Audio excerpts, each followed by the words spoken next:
வணக்கம், எல்லாருக்கும் வணக்கம். கட்சிகள பைரவி பைரவரப்பணம் சரணம் ஜெகன்மாதா புவனேஸ்வரி திரு சரணம் காசிவகுல பண்டார வேதாச்சாரியா திருப்பாரமப்பணம் சரணம் காசியோகரி திரு கிணராமநகுரி திருப்பாரமப்பணம் சரணம் பிரபம்ம சுரபம் வீரேஸ்வரி நரரி பாபாஜி திருடைய அப்பணம் சரணம் ஓம் ஸ்ரீம் கால பைரவாய் கராசம் ஓமை சுரண பைராஸ்வரி ஓங்கிலி மியோகவேஷபட்சம் சங்குரு பைரவாய் மங்கலம் ஓம் ஸ்ரீம் குருமாய் ஜெகன்மாதா பிதா பிரபம்ம சுரபம் வேத பைரவம் திருடைய அப்பணம் சரணம் அங்கிரே நமசிவாய பைரவ சிவம் திதி விஷ்ணு ததாபாரஹா நட்சத்திர விஷ்ணு देवसा योग सकर्णम से विष्णु माया जगत गुरु गुरु ब्रह्मा गुरु विष्णु गुरुदेव महेश्वरा गुरु साक्षात् परब्रह्म तस्मै श्री गुरुवे नमो नमः. जयंती मंगला मंत्रकाली भद्रकाली कपाली दुर्गा शिमा शिवरात्रि स्वाहा सदा नमस्ते. महादेवीश विद्महे विष्णुमत्ये धीमहि तन्नो रश्मि प्रचोदयात्. ओम शमनध्वजा विद्महे षोडष्टाय धीमहि तन्नो பைரவ பிரஜோதியாது. இன்னைக்கு தேதி 27ஆம் தேதி 7ஆம் மாதம் 2 கோசம் 2 திங்கட்கிழமை சோமவார விரதம்.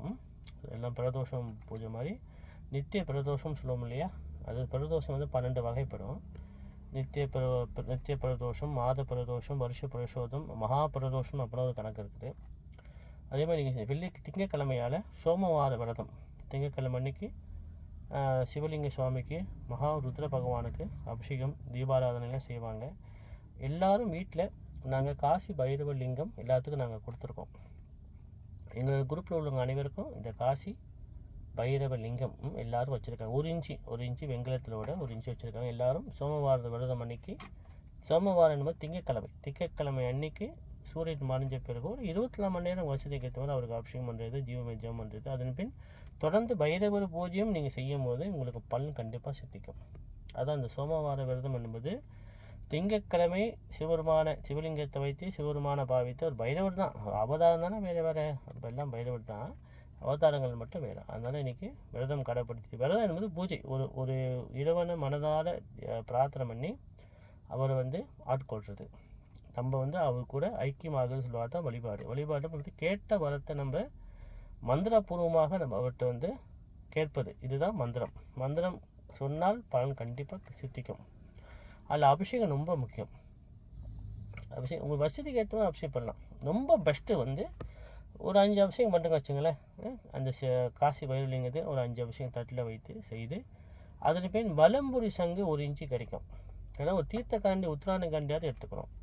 அப்போ அந்த காசி பைரவலிங்கத்துக்கு தத்புருஷாய் வித்மஹே மகாதேவாய தீமஹே தன்னோ ருத்ர பிரஜோதியா சொல்லி அபிஷேகம் பண்ணலாம். அதாவது 1008 அபிஷேகம் 108 அபிஷேகம் ஒரு மந்திரம் சொல்லி தீர்த்தக்காண்டியத்தை அவருக்கு திருமீனி அபிஷேகம் உச்சந்தர அபிஷேகம் பண்ணலாம். அப்படின்னா கால பைரவர் மந்திரம் சொல்லி செய்யலாம், தவறு இல்லை உங்கள் வசதி. ஆனால் கண்டிப்பாக சைவ வழிபாட்டையும் சரி வைணவ வழிபாட்டையும் சரி இந்த பைரவ வழிபாடு ரொம்ப முக்கியத்துவம் பெறும். அது எல்லோரும் சில பேர் எப்படியும் சொல்கிறாங்க. ஆனால் சைவ வழிபாட்டில் சைவர்கள் நம்ம அனைவரும் ஆதி பைரவ சேவர்கள் கால பைர வழிபாடு செய்தாலும் சைவ வழிபாடு பூர்த்தியாகும். சைவ வழிபாடு பூர்த்தியாகும். ஓம் கிரீ நம சிவாய பைரவ சிவம். இன்றைக்கி தேதி நான் சொல்லியிருந்தேன்ல 27ஆம் தேதி 7ஆம் மாதம் 2 கோசம் 2 திங்கட்கிழமை காலை மணி 8:30 மணி போல் ஜெகன்மாத ஸ்ரீ யோகமாய ஸ்ரீ புவனேஸ்வரி தேவி காசிகால பைரவி பைரவர் ஆன்மீக தகவல். அது 161வது சதஸ், அது 161வது வீடியோ. இந்த விதியம் சோமவார விரதம். எல்லோரும் வீட்டில் சிவலிங்கம் பஞ்சலோகத்தில் வச்சுருப்பாங்க, இல்லை சின்ன விநாயகர் வச்சுருப்பாங்க, சில பேர் சின்ன ஒரு சூரம் வச்சுருப்பாங்க, வேலாயுதம் வச்சுருப்பாங்க, சிலர் அழகான அம்பாள் வச்சு. இப்போ ரொம்ப விக்கிர வடிவங்கள் பஞ்சலோகம் வெண்கலம் செப்புலாம் அழகழகாக ஒரு விநாயகராவது வச்சுருப்பாங்க. எதில் பரவாயில்ல படமாவது நம்ம ஜெபம் பண்ணலாம், நம்ம விசேஷம். ரெண்டாவது நான் கிரீ நம சிவாய பைரவம். போன வாரம் நான் இந்த திதியை பற்றி நான் சொல்லியிருந்தேன். ஒரு தாய் தந்தையர் ஏகாதசி திதியில் இறந்தால், அதாவது இறப்புன்னு சொல்லக்கூடாது, சாட்சியம் பைரவ சாட்சியம் அடைந்தால் அதே ஏகாதசி திதி அன்றைக்கி நம்ம வருஷ திதி செய்யக்கூடாது. மறுநாள் வர துவாதசி திதியில் தான் இது செய்யணும். இது சில குருமார்களுக்கு தெரியும், எல்லா குருமார்களுக்கும் தெரியாது, சில குருமார்கள் தெரியும். இதுக்கு ஆதாரம் கால பிரகாசிக்க புக்கில் இருக்குது, நீங்கள் படித்து பார்த்துக்கங்க சொல்லி நான் சொன்னேன். சில குருமார்கள் கேட்டு நன்றி சொன்னாங்க. சில குருமார்களுக்கு ஐயா இந்த விவரங்கள் எனக்கு இப்போ தான் தெரியுது. நான் சொன்னேன், நம்ம அனுபவபூர்வம் ஒன்று இருக்குது, குரு மூலியமாக கற்றுக்கிறது ஒன்று இருக்குது, கேள்வி ஞானம் மூலியமாக கற்றுக்கிறது தெரிய விஷயம். நம்மளாம் எல்லாம் தெரியும் நம்ம இன்றைக்கி நினைக்கக்கூடாது. நம்மளுக்கு தெரியாத விஷயங்கள், இப்போ நானே ஒரு விஷயங்கள் சொல்கிறேன்னா எனக்கு தெரியாத விஷயங்கள் எவ்வளவோ இருக்கலாம். இந்த பிரபஞ்ச சக்தியில் பிரபஞ்ச இடத்துல எவ்வளோ பெரிய சக்திகள் நம்மளுக்கு தெரியாத விஷயங்கள் எவ்வளவோ பாடங்கள் இருக்கும். அதனால் எப்பயுமே நான் அடிக்கடி சொல்லுவேன், ஏகாதசி திதியில் ஒருத்தவங்க சாஜியம் அடைவது மிகப்பெரிய புண்ணியம். அவங்க வந்து வாழ்கிற காலத்தில் அவங்க மக்களுக்கும் மற்றவர்களுக்கும் தர்மம் செய்து வாழ்ந்துடும் ஒரே சிந்தனையோடு வாழ்கிறவங்களுக்கு வந்து இந்த பாக்கியம் கிடைக்குமா? ஏகாதசி திதியில் சாஜியம் அடைகிற பாக்கியம் வந்து கிடைக்குமா? நான் ஒன்று மட்டும் நான் அழுத்தி சொல்வேன். அதாவது எந்த காலத்தை கொண்டும் இந்த இறப்பு வந்த இந்த சாஜியத்து விஷயத்தை வந்து தீட்டுன்னு சொல்லவே சொல்லாதீங்க. அது மிகப்பெரிய தவறு.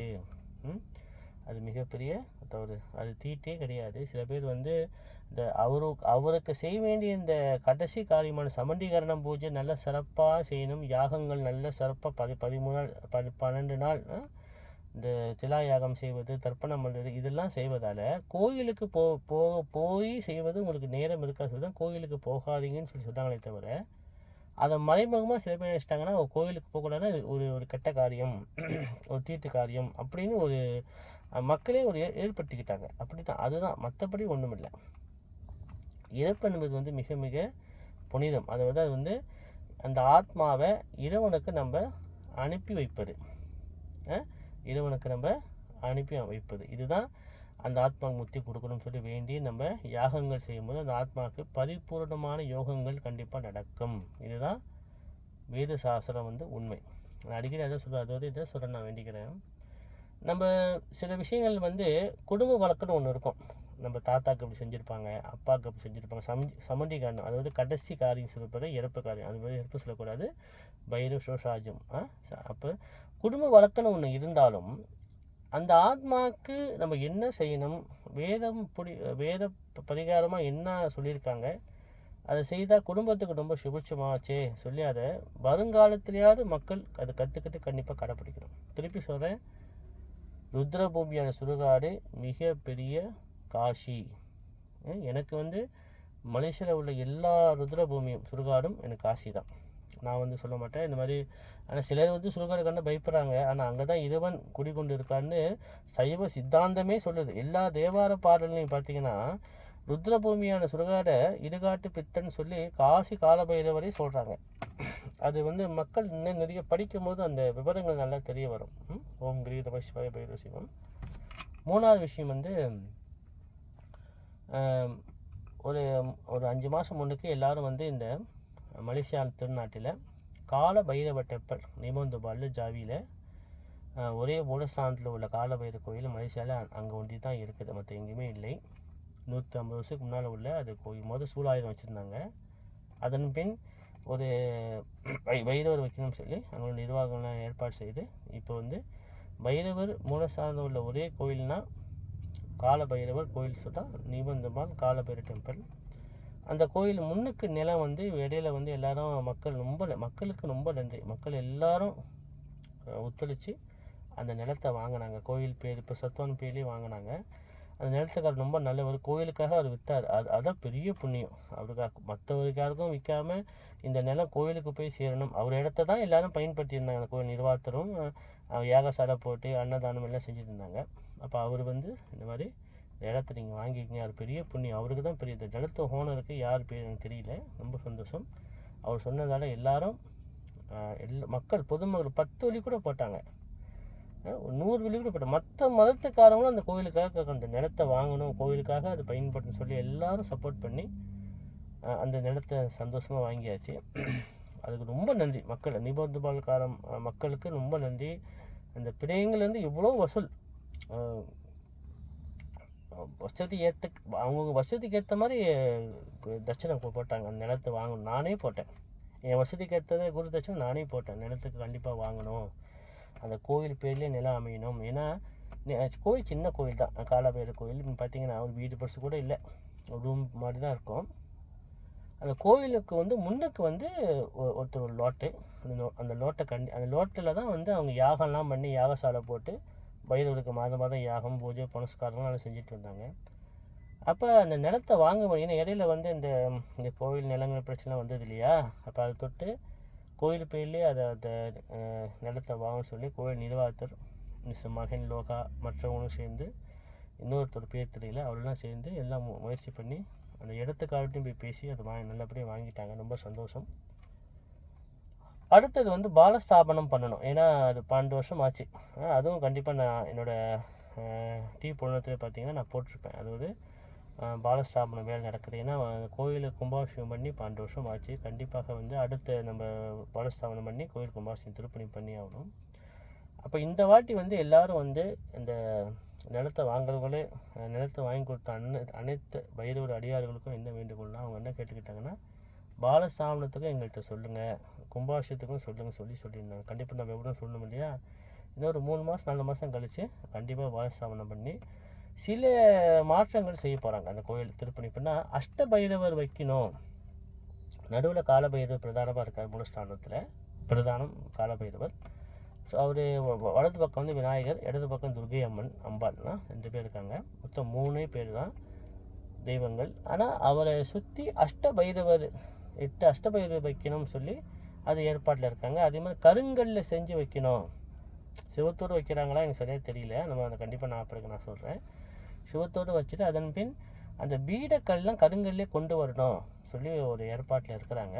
அது எல்லோரும் கேட்டுக்கிட்டாங்க. ஐயா எங்கள்கிட்ட கண்டிப்பாக சொல்லுங்கள், எங்களால் முடிஞ்ச உதவி நாங்கள் செய்யணுன்றா.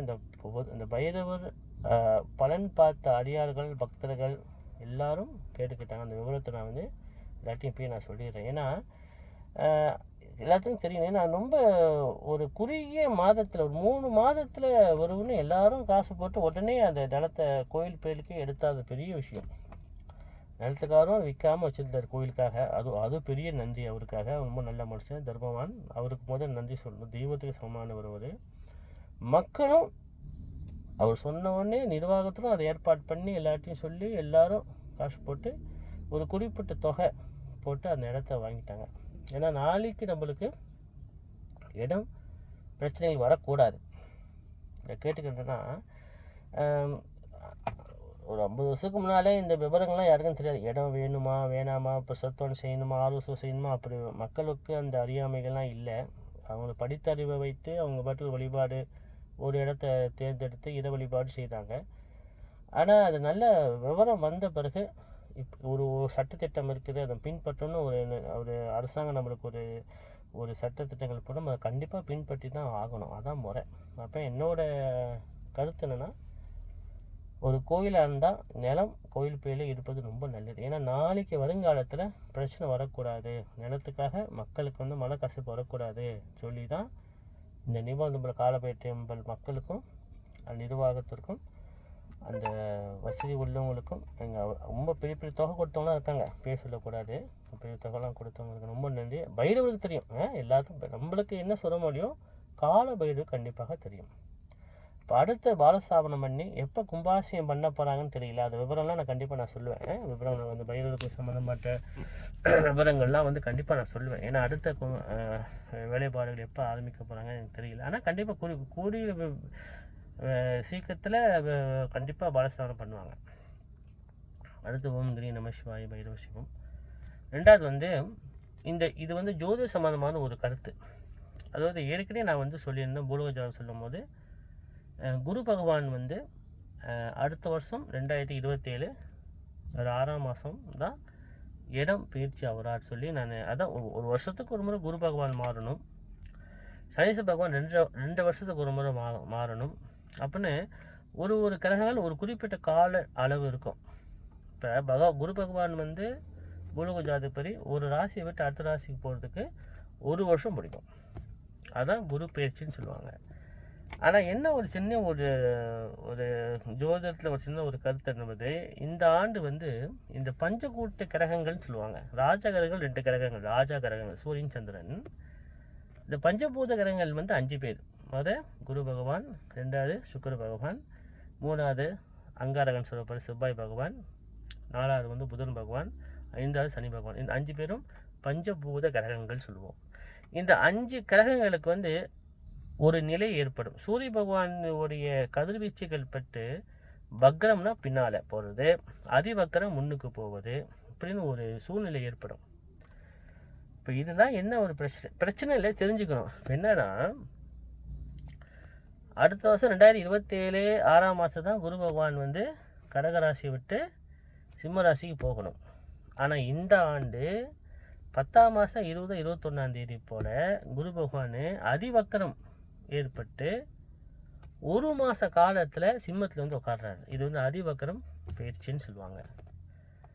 அப்போ இந்த 1 மாதம் அந்த 10ஆம் மாதம் 20ஆம் தேதி போல் வந்து உட்காந்து சிம்மாசனத்தில் உட்காந்து அங்கே 1 மாதம் தான் உட்காந்துருக்காரு. ஒரு குரு பகவான் வந்து ஒரு இடத்துல உட்காந்துருந்தா அது 1 வருஷம் தானே உட்காந்துருக்கணும். ஆனால் ஒரே மாதம் உட்காந்து திருப்பியும் பக்ரம் நிலை போகிறாரு, பின்னால் போகிறாரு. அப்புறம் திருப்பியும் என்னோடய கணிப்புப்படி பார்த்தா 3 டேர்ன் அவர் சிம்மத்துக்கு வந்து திருப்பி கடகத்துக்கு ஒரு 2 மாதம் அங்கே உட்காந்து திருப்பியும் கடகத்துக்கு போய் திருப்பியும் கடகத்துலேருந்து சிம்மத்துக்கு வந்து திருப்பியும் வந்து அமர்ந்து திருப்பியும் அதை ஒரு 3 மாதம் உட்காந்து அப்படின்ட்டு சிம்மம் கடகம் வந்து அதிவக்கர பயிற்சி வக்கர பயிற்சி அதிவக்கர பயிற்சி வக்கர பயிற்சி 3 டேர்ன் அவர் வந்து 2028 10ஆம் மாதம் தான் அவர் கண்ணியில் வந்து உட்காராரு நேராக. அப்போ இந்த நிலை என்ன நடக்கும்னு சொன்னான். இந்த மாதிரி ஒரு நிலை குரு பகவான் வந்து இந்த மாதிரி பயிற்சியாக வரும்போது பூலோகத்தில் ஆன்மீக சம்மந்தமான விஷயத்தில் வந்து இப்போ நான் பூலோகத்தில் சொல்லும்போது நம்பாதீங்க, பொய்னா சொல்லுவேன்னுப்பா நினச்சிங்க, நம்பாதீங்க. ஆனால் நடந்துச்சுன்னா அது உண்மை எடுத்துங்க. ஆன்மீக விஷயத்தில் வந்து நிறைய மாற்றங்கள் ஏற்படும். நிறையா கோயில் சம்மந்தமான நிலை நல்லதான் நடக்கும், கெட்டதில்லை. குரு பகவான் எப்பயும் கெட்டது செய்ய மாட்டார் இல்லையா. சில மாற்றங்கள், அந்த மாற்றங்கள் நன்மையாக வந்து முடியும். முதல் 2வது இந்த ஆசிரியர் தொழில் செய்கிறவங்களுக்கு நல்ல ஒரு லாபங்கள் வரும். ஆசிரியர் தொழில் செய்கிறவங்க, இந்த பேங்க் வேலை செய்கிறாங்க பார்த்தீங்களா, காசை எட்டிக்கிட்டே இருப்பாங்க, அதுதான் குருவோட வேலை. அப்புறம் ஒரு போதிப்பது வேலை, பெரிய பெரிய குரு மடாதிபதிகள் இவங்களுக்கெல்லாம் வந்து சில நன்மைகள் வந்து சில நடக்கும், நன்மைகள் நடக்கும். நல்ல ஒரு குரு ஆன்மீகவாதி, ஒரு நல்ல வழிகாட்டி, ஆசிரியர் தொழில் செய்கிறவங்க. குரு வந்து தனகாரகன்னு சொல்லுவாங்க. பூலோகத்தில் தங்க விலை ஏறும் இறங்கும். பூலோகம் அமைதி கொள்ளும். ஏன்னா சிம்மம் வீடு என்பது வந்து சிம்மமும் கடகமும் குரு பகவானுக்கு பிடிச்ச வீடு தான், கெட்ட வீடு கிடையாது இல்லையா.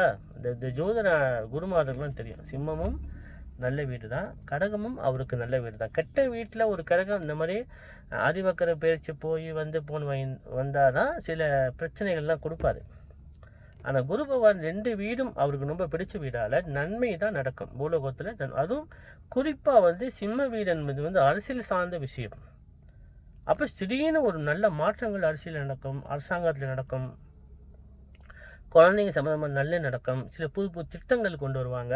அது மக்களுக்கு நல்ல திட்டமாக வந்து அமையும். அரசியலில் வந்து சிறிய மாற்றங்கள் கண்டிப்பாக கொடுக்கும். ஏன்னா இந்த சிம்மமும் நான் சொன்னேன் இல்லையா, ஏற்கனவே சிம்மம் வந்து ராஜா ராசி. அதுதான் சிம்மத்துக்கு 7வது வீடு. கும்பம் வந்து கடைசி ராசி. அதாவது எப்படின்னா, இப்போ ஒரு ஆஃபீஸில் பார்த்தீங்கன்னா தலைமைத்துவன் ஒருத்தர் இருப்பார், அது சிம்மம். அடிமை தொழில் என்பது வந்து கும்பம், இது கும்பம். அதே மாதிரி அந்த இடத்துல வேலை பார்ப்பாங்க பார்த்தீங்களா, இப்போ பாருங்கள் கப்பல் ஓட்டுவாங்க, அந்த இடத்துல தானே வேலை செய்கிறாங்க, அது வந்து கும்பம் வீடு, கும்ப ராசியோட வேலை. தண்ணி கப்பலில் வேலை பார்ப்பாங்க பார்த்தீங்களா, ஏன்னா அவங்க மண்ணில் கால் வச்சு வேலை செய்யலையே, தண்ணி தானே கப்பல் மேலே, தண்ணி மேலே கப்பல் மேலே வேலை செய்கிறாங்க இல்லையா. அப்போ அதெல்லாம் வந்து கும்ப ராசி சம்மந்தமான வேலைகள் சொல்லுவாங்க. அப்போ அந்த மாதிரி வேலை உள்ளவங்களுக்கு திடீர்னு நல்ல ஒரு சலுகை, நல்ல ஒரு சம்பள உயர்வு, கப்பல் சம்மந்த வேலைகள், தண்ணி கப்பல் உள்ள வேலைகள், இதெல்லாம் வந்து நன்மை நடக்கும். அப்போ அதனால இந்த குரு பயிற்சி வந்து சொல்வது இந்த ஆண்டு அது இந்த பயிற்சி 3 வாட்டி ஒரு டேர்ன் சிம்மம் கடகம் இப்படி போயிட்டு வருது வந்து ஒரு 50 வருஷத்துக்கு ஒரு முறை அப்படி நடக்கும். இது ரொம்ப ரே, ரொம்ப நடப்பு. இந்த ஆண்டு கண்டிப்பாக நடக்குது. இது வந்து இந்த பஞ்சாங்க ஆசிரியர்களுக்கு தெரிய வரும். நல்லா இந்த கணிக்கிறாங்க பார்த்தீங்களா, அவங்களால தெரியும்.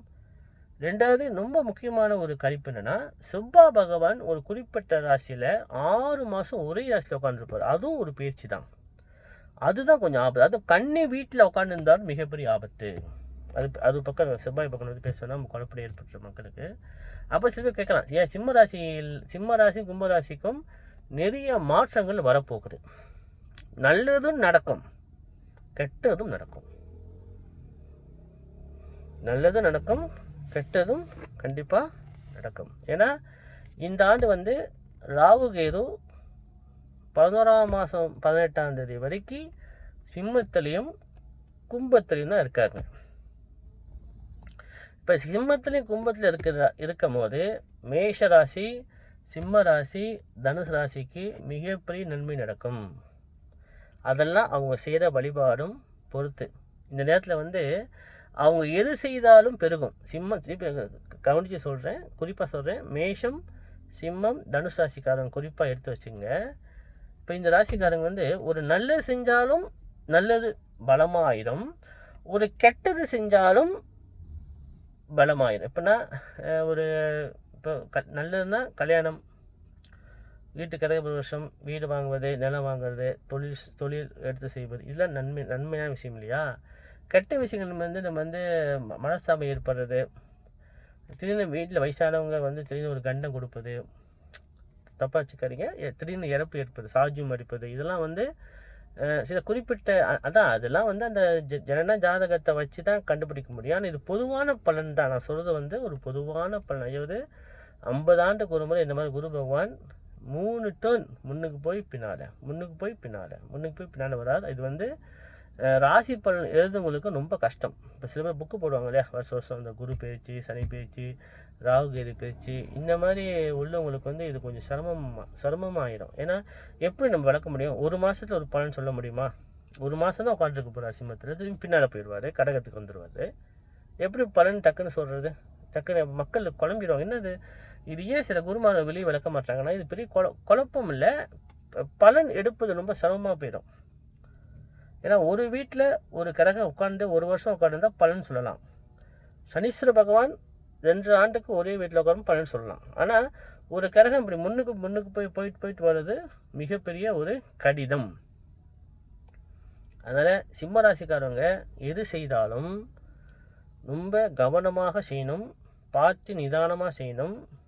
டக்குன்னு யாரும் நம்பக்கூடாது. கும்பத்துக்கும் சிம்மத்துக்கும் கும்பத்துக்கும் இந்த 2 பேருக்காருங்க. ஆனால் இது வந்து ஏன் இந்த ரொம்ப கவனமாக இருக்க சொன்னா, இந்த 11ஆம் மாதம் 18ஆம் தேதி வரைக்கும் ராகு கேதுவால் தான் இந்த பிரச்சனை, மற்றபடி ஒன்றும் இல்லை.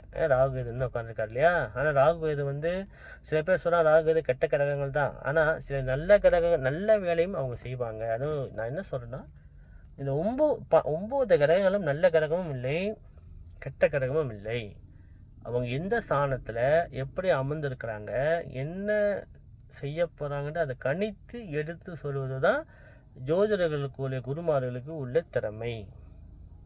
பொதுவாக எடுத்தோடனே அந்த கடகம் நல்ல கடகம், இந்த கடகம் கட்டகம் சொல்லவே கூடாது. அதை கணித்து எடுப்பது தான் ரொம்ப சிரமம். அதே மாதிரி இந்த ஆவணி மாதம் வருகின்ற கிரானம், பௌர்ணமியும் அமாவாசையும் நடுவு விட்டுறாதீங்க. நிறைய பூஜைகள் அன்றைக்கி பண்ணுங்கள், சிராத்தம் பண்ணுங்க. ஏற்கனவே சொல்லிட்டேன், இதெல்லாம் நீங்கள் கண்டிப்பாக நீங்கள் செய்யணும். அதே மாதிரி இன்றைக்கி வந்து வருகின்ற 8ஆம் தேதி நிறைய விஷயம் நடக்குது பாருங்கள். இந்த ஆண்டு 8ஆம் தேதி 8ஆம் மாதம் அமிர்த கடிகை, சனிக்கிழமை வர ரோக நட்சத்திரம். அன்னைக்கு வந்து மந்திர ஜபங்கள் பூஜைகள் நல்லா சிறப்பாக செய்யுங்க. அப்போ இந்த விஷயங்களை ஏன் முன்னுக்கூட்டியே நான் சொல்கிறேன்னா ரொம்ப முக்கியம். அதே மாதிரி ஆடி அமாவாசை, இப்போ ஆடி மாதம் ஓடுது இல்லையா? இந்த ஆண்டு ஆடி மாதம் 5 வெள்ளிக்கிழமை வருது. அது ஆடி அமாவாசை எப்போ ஏற்கனவே சொல்லிட்டேன். ஆடி அமாவாசை முன்னிட்டு அவங்க முன்னோர்களுக்கு பாவித்து சிராத்தம், தர்ப்பணம், முடிந்தால் திராயாகம் கண்டிப்பாக எல்லாரும் செய்யணும். உங்கள் வசதிக்கு ஏற்ற மாதிரி சாமி கும்பிடுங்க. வசதி இருந்தால் கொஞ்சம் யாகங்கள் உங்கள் நம்பிக்கையான குருமாரை வச்சு யாகங்கள் செய்யுங்க. வீட்டு முன்னுக்கு செய்யலாம், ரொம்ப நல்லது. வருஷத்துக்கு ஒரு முறை கண்டிப்பாக முன்னோர் வழிபாடு திராயாகம் கண்டிப்பாக செய்யணும். ஏன்னா வசதி குறைவாக இருந்தால் இந்த தர்ப்பணமாவது கற்றுக்கிட்டு செய்யுங்க. ஏன்னா அவங்க முன்னோர் ஆசீர்வாதம் இருந்தால் தான் இறை வழிபாடு பூர்த்தி ஆகும். நம்மளுக்கு இருக்குதோ இல்லையா, பிள்ளைங்களுக்கு புண்ணியம் வந்து கிடைக்கணும். நம்ம செய்கிற ஒரு செயலும் நம்ம பிள்ளைங்களுக்கு நன்மை வந்து நடக்கணும். இதுதான் உண்மை. காசிகால பைரவி, பைரவப்படம் சரணம், ஜெகன்மாதா, புவனேஸ்வரி, திருசுரங்கரி, நமேஸ்வாய பைரவ சிவம். இன்றைக்கி தேதி 27ஆம் தேதி 7ஆம் மாதம் 2/26 திங்கட்கிழமை. சதஸ் வந்து 161 சதஸ் வீடியோ நான் செய்து போட்டேன். இது ஆன்மீக முழுக்க ஜெகன்மாதா, ஸ்ரீ யோகமாயா, ஸ்ரீ புவனேஸ்வரி தேவி, காசிகால பைரவருடைய ஆன்மீக தகவல். ஓம் கிரீம் நமசிவாய பைரவ சிவம்.